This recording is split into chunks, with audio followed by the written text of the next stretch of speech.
Bismillahirrahmanirrahim. Alhamdulillahilladzi amarana bittaqwa wa nahana 'an ittiba'il hawa. Asyhadu an la ilaha illallah wahdahu la syarika lah jalla wa ala. Wa asyhadu anna sayyidana Muhammadan 'abduhu wa rasuluhul murtada. Allahumma salli wa sallim wa barik ala sayyidina Muhammadin al-Muqtafa wa ala alihi wa ashabihi wa dhurriyyatihi wa atba'ihi ila yaumil liqa. Amma ba'd. Yang kita hormati dan kita cintai para habaib dan para alim ulama, para muhibbin, hadirin hadirat rahimakumullah. Puji syukur selalu kita haturkan kehadirat Allah Subhanahu wa ta'ala atas limpahan karunia yang diberikan kepada kita. Salawat dan salam juga kita haturkan kepada junjungan kita Nabi besar Muhammad sallallahu alaihi wasallam dan kepada seluruh keluarga, para sahabat, zuriat dan pengikut beliau. Para muhibbin rahimakumullah, yang ke-104 daripada surat Al-Quran, suratul Humazah, Makiyyatun wa ayatuha tis'un, yaitu surah yang bernama Al-Humazah. Diturunkan surah ini di Mekah sebelum Nabi kita hijrah ke Madinah, dan ayat-ayat surah ini berjumlah 9 ayat. Bismillahirrahmanirrahim. Wailul likulli humazatil lumazah.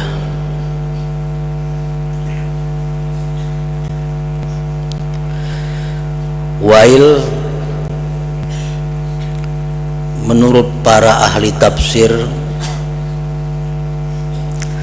ada yang mengatakan satu ungkapan kebencian dan kemurkaan dari Allah Subhanahu wa ta'ala, atau yang diartikan dalam bahasa kita dengan celaka. Ada lagi pendapat ulama tafsir yang mengartikan wail itu adalah Jabalun fi Jahannam, nama gunung di neraka Jahannam. Dan ada lagi pendapat ahli tafsir yang mengatakan bahwa wail itu adalah jurang yang ada di dalam neraka Jahannam. Wailul likulli humazatil lumazah. Neraka bagi tiap-tiap orang yang menggunjing dan mencela. Humazah, orang yang gibah dengan lisannya, dengan mulutnya. Sedangkan lumazah itu orang yang gibah dengan lisan atau dengan mata atau dengan hati atau dengan isyarat atau dengan tulisan.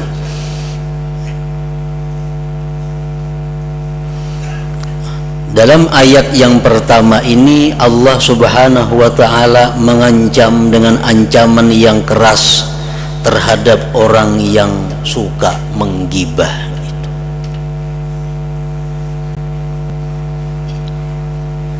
atau mengumpat atau menyambati kekurangan orang lain.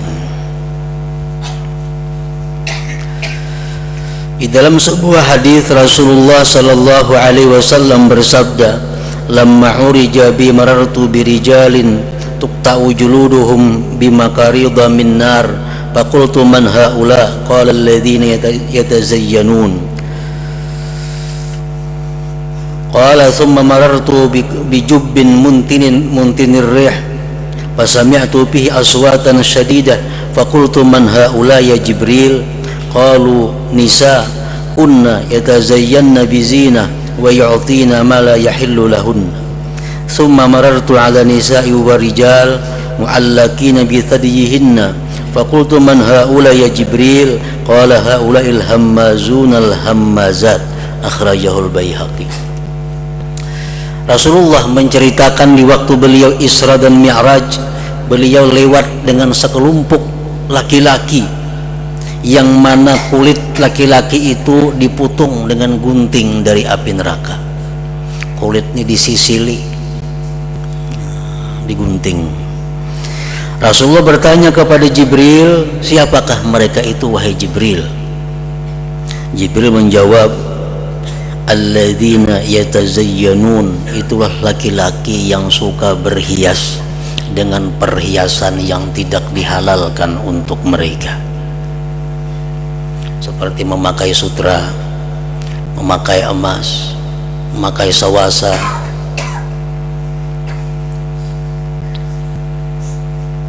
atau memakai pakaian yang menyerupai dengan pakaian-pakaian perempuan. Pokoknya laki-laki yang berhias dengan yang tidak dihalalkan Allah, maka nantinya kulitnya akan digunting dengan gunting neraka. Kemudian Nabi kita lewat di suatu lubang yang sangat busuk baunya. Di situ ada teriakan-teriakan yang keras. Rasul pun bertanya kepada Jibril, siapakah mereka itu? Jibril menjawab, itulah perempuan-perempuan yang berhias. Perempuan-perempuan yang berhias dengan yang tidak dihalalkan Allah Subhanahu wa ta'ala dimasukkan ke dalam lubang yang sangat busuk baunya di dalam api neraka, dan mereka berteriak dengan suara yang keras. Perempuan-perempuan yang memakai perhiasan yang dilarang oleh agama, umpamanya perhiasan yang membuka aurat atau perhiasan-perhiasan yang melampau batas daripada yang halal.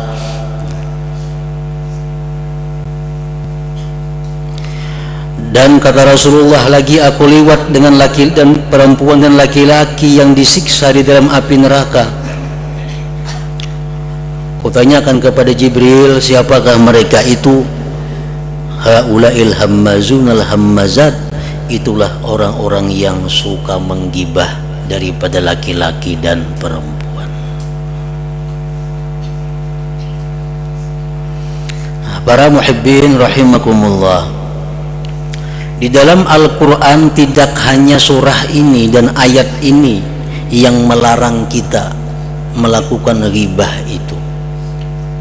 Sebelum-sebelumnya pun ada ayat-ayat yang melarang melakukan ghibah.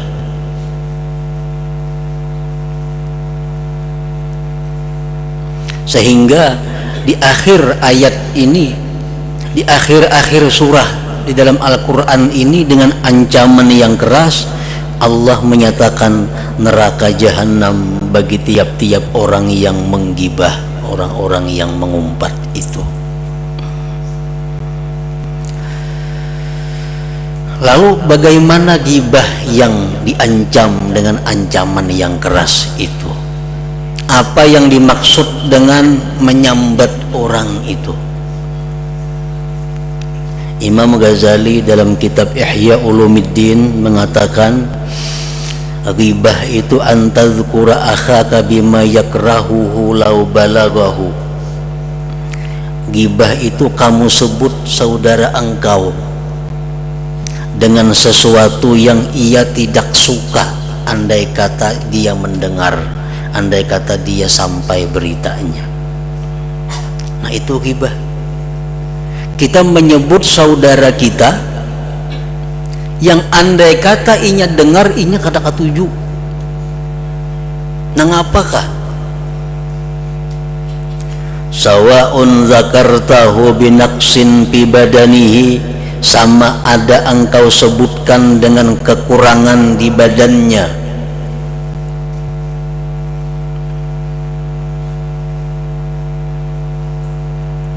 Kita sebut kekurangan-kekurangan di badannya.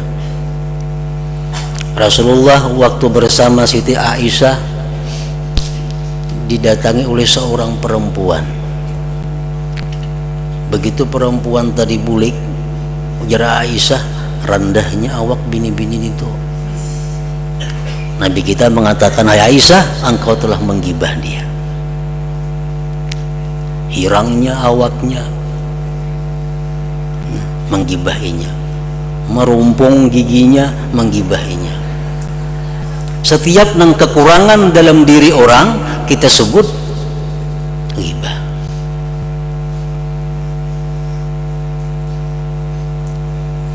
Au nasabihi, atau keturunannya. Abahnya itu maling dulu, abahnya itu orang peminum dahulu, abahnya itu penjudi dahulu, keturunannya kita sebut ghibah. Au fi khuluqihi, atau pada budi pekertinya, akhlaknya. Itu orangnya sombong, itu orangnya penyarikan, itu orangnya penyinggungan, itu orangnya apa? Kikir, itu orangnya bakhil. Nah, kita sebut-sebut pribadi akhlaknya, maka itu pun termasuk ghibah. Au fi fi'alihi, atau pada perbuatannya. Orangnya pengguring badan itu, atau gancang badannya itu makan, atau pengantukan, atau nang apa perbuatannya, nang andai kata inya mendengar, inya kata ketujuh. Au fi qaulihi, atau pada perkataannya, suaranya kada baik, suaranya sumbang, suaranya itu, suaranya agak, nah umpamanya. Au fi dinihi, atau pada agamanya, sembayangnya kada biris nih tuh, banu sembayang, banu kada, pokoknya hal-hal yang bersangkutan dengan agama. Au fi duniyahu, atau pada dunianya, hatta fi saubih, sehingga pada pakaiannya. Bahan itu baju kalau cocok sama sekali, maka kita berbisik lawan kawan kita nih menyambat orang, batu kada serasi yang dipakaikan itu bajunya, batu baju ketinggalan zaman itu yang dipakainya itu.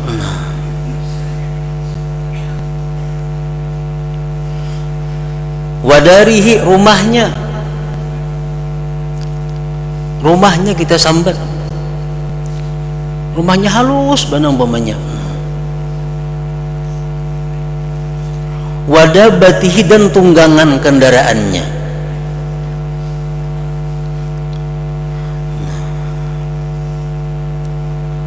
Nah, jadi itulah definisi atau ta'rif daripada ghibah tadi. Bila mana kita menyebut hal-hal yang tadi, maka kita termasuk dalam ancaman Allah, wailul likulli humazatil lumazah. Para muhibbin rahimakumullah, ada yang mengatakan ghibah ini dosa besar, dan ini pendapat yang paling kuat. Kenapa? Karena diancam dengan ancaman yang keras dari Allah Subhanahu wa ta'ala. Terlepas daripada ghibah itu dosanya besar atau kecil, pokoknya ghibah ini tobatnya lebih sulit daripada zina. Sulit tobatnya.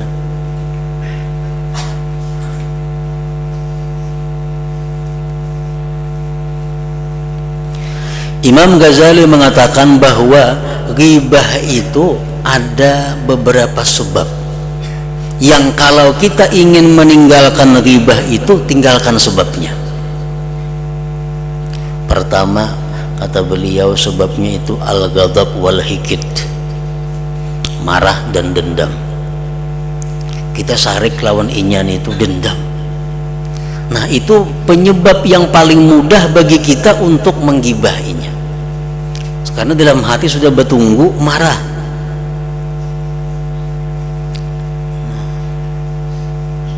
Yang kedua, muwafaqatul ikhwan, mencucuki, menyesuaikan lawan kawan-kawan. Kumpulan dudukan ini kawan saya punya nyambet orang, yang si B nyambet orang juga, seorang nyambet orang juga kayak itu gilirannya. Muwafaqatul ikhwan. Yang ketiga al-hasad, dengki. Kalau kita dengki lawan orang, mudah kita menyambeti kekurangan orang itu, pasti sudah. Kita benci, kita dengki dengan seseorang, maka mulut kita mudah untuk menyambati kelemahan-kelemahannya.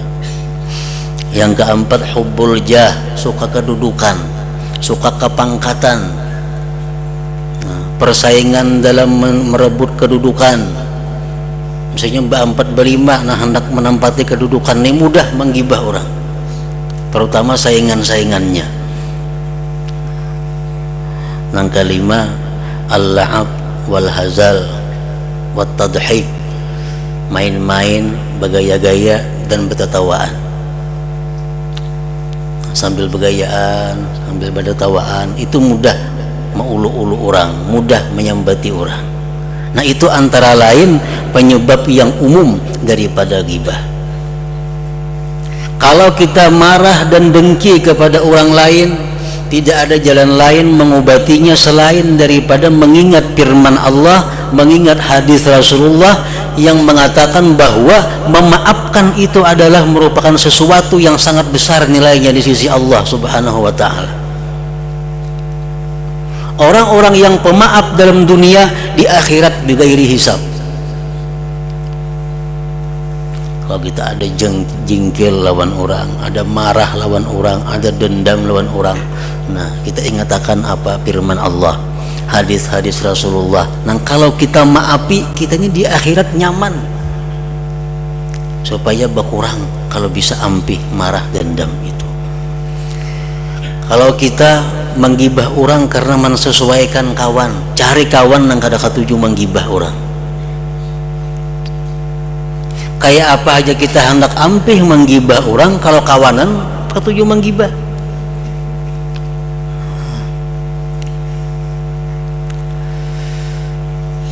Nah, jadi kalau kita ingin menjauhi gibah, jauhilah sebab-sebabnya itu.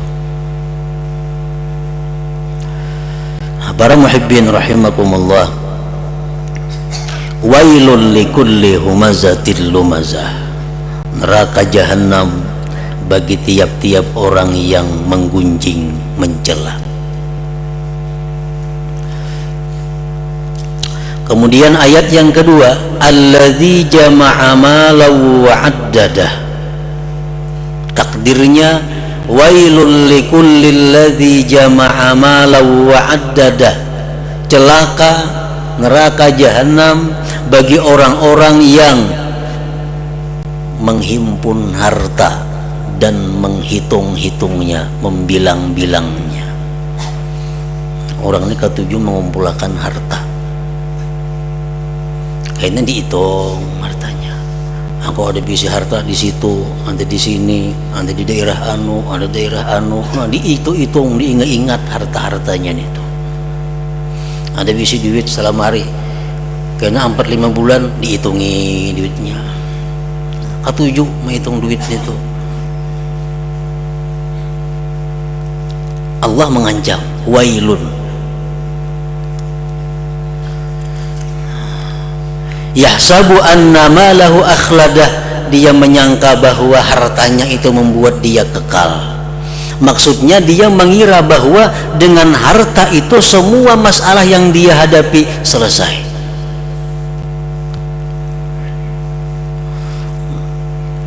Jadi orang-orang yang mengumpulkan harta, orang-orang yang menumpuk harta dan membilang-bilangnya, menghitung-hitungnya, itu diancam oleh Allah Subhanahu wa taala. Kenapa? Karena harta bukan untuk disimpan. Harta bukan untuk ditumpuk, tapi untuk diputar supaya orang-orang terasa dengan peredaran harta itu. Makanya dalam minggu-minggu dahulu disebutkan alhaakumut takatsur, bahwa kita mencari harta itu kadang-kadang wajib. Kita berusaha itu kadang-kadang wajib untuk menafkahi keluarga. Kalau hari ini aku kada berusaha, kada kau memberi makani anak bini. Nah, maka hari ini kita wajib berusaha. Ada berusaha yang sunat untuk nafkah fisabilillah. Aku hari ini berusaha bila berhujung untuk membantu orang-orang berjuang fisabilillah, untuk membantu masjid, untuk membantu penuntut ilmu, untuk membantu madrasah, membantu pesantren, membantu sabilillah. Nah, makanya itu sunat mencari harta. Atau lagi silaturahim, aku bila dapat harta hari ini aku nak berangkat melangi keluarga di daerah anu. Nah, bila dapat hari ini harta, dapat hari ini keuntungan, duitnya aku simpan. Bila tak kumpul gini aku berangkat ke daerah anu mencari sepupu, di situ lawas kada bertamu. Nah, ini sunat mencari harta. Mencari harta kan aku kumpul, ku tabung sagan naik haji, sunat. Mencari harta ku kumpul untuk persediaan kalau ada orang nampar lu kena nyaman dihutangi, bagus.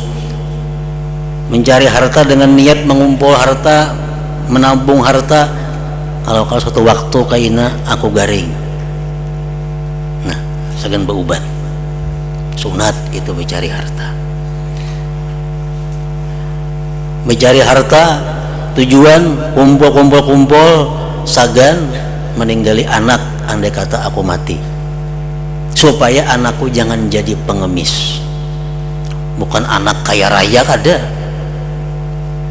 Rasulullah memuji orang-orang yang mati meninggal harta kepada anaknya agar anaknya jangan jadi minta-minta kepada manusia.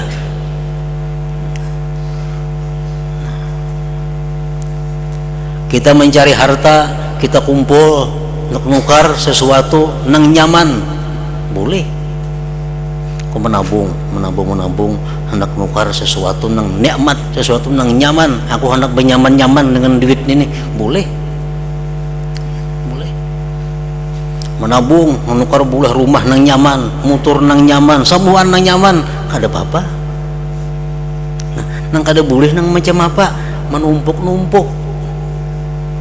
Benyaman-nyaman kada juga, duit saling banyakan BC.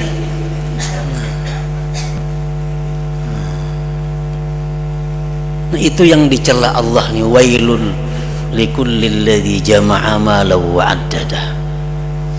Jadi kada salah menabung, aku biar terkumpul duit sagan nukar motor, kada apa-apa, sagan menikmati motor, benyaman-nyaman dengan harta.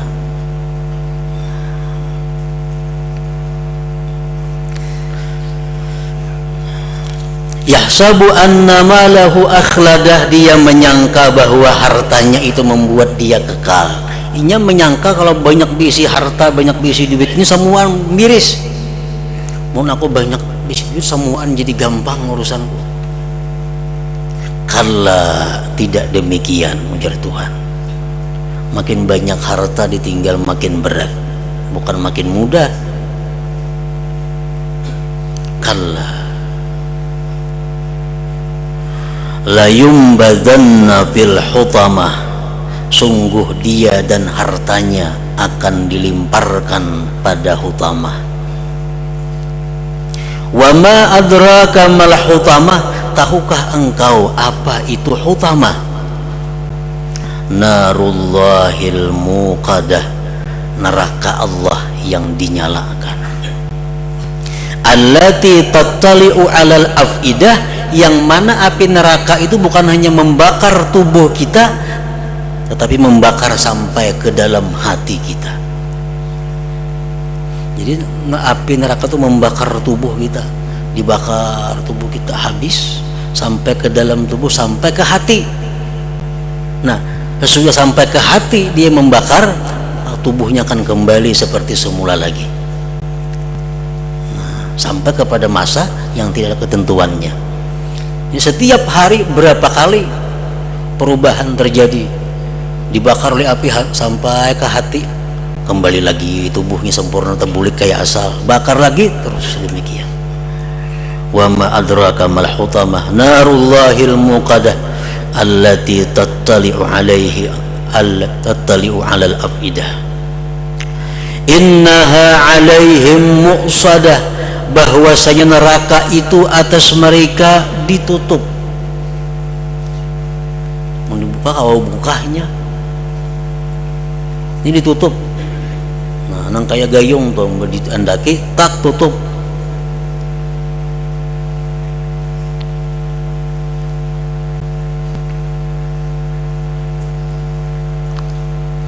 Dan tidak ada seorang pun yang mampu membuka tutupannya itu kalau tidak ada izin dari Allah Subhanahu wa ta'ala. Di dalam sebuah hadis disebutkan bahwa di dalam api neraka itu karena ditutup, Allah mendengar ada suara di api neraka itu, ya Hanan, ya Mannan, ya Hanan, ya Mannan. Sudah 1000 tahun ini orang mengucap ya Hanan, ya Mannan. Allah memanggil Jibril, wahai Jibril, itu orang ahli neraka yang mengucap ya Hanan, ya Mannan, bangkit, bawa masuk ke dalam surga. Itu sudah 1000 tahun dalam neraka. Begitu Jibril hendak masuk ke dalam neraka, ternyata neraka itu muqsadah, betutup karena kau dimasuki. Jibril lapor kepada Allah, ya Allah, itu neraka betutup. Setelah dapat izin dari Allah, hanya Jibril kawa membuka tutupan api neraka itu dan masuk untuk mengambil manusia yang sudah 1000 tahun dalam neraka mengucap ya Hanan, ya Mannan tadi. Fi amadim mumaddadah, sedang mereka itu diikat di dalam neraka tadi pada tiang-tiang yang panjang. Para muhibbin rahimakumullah, jadi dalam surat Al-Humazah ini Allah Subhanahu wa ta'ala memberikan ancaman yang keras, peringatan yang keras kepada manusia-manusia. Pertama, yang suka menggibah orang. Yang kedua, yang suka mengumpul, menumpuk, memperbanyak harta, dengan ancaman wail neraka jahanam tadi.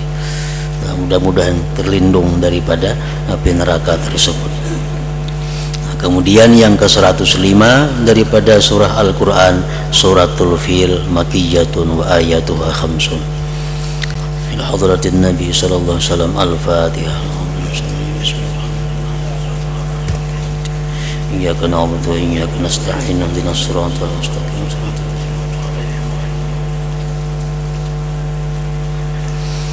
Asyhadu an la ilaha illallah wahdahu la syarika lah, wa asyhadu anna sayyidana Muhammadan abduhu wa rasuluh. La ilaha illallah, nastaghfirullah. La ilaha illallah, nastaghfirullah. La ilaha illallah, nastaghfirullah. La ilaha illallah, wa natubu ilallah. La ilaha illallah, Muhammadur Rasulullah sallallahu alaihi wasallam. Faya yakhrajun minhu syafa'atan, sallu alaihi wa sallimu taslima. Allahumma salli wa sallim wa barik alaihi.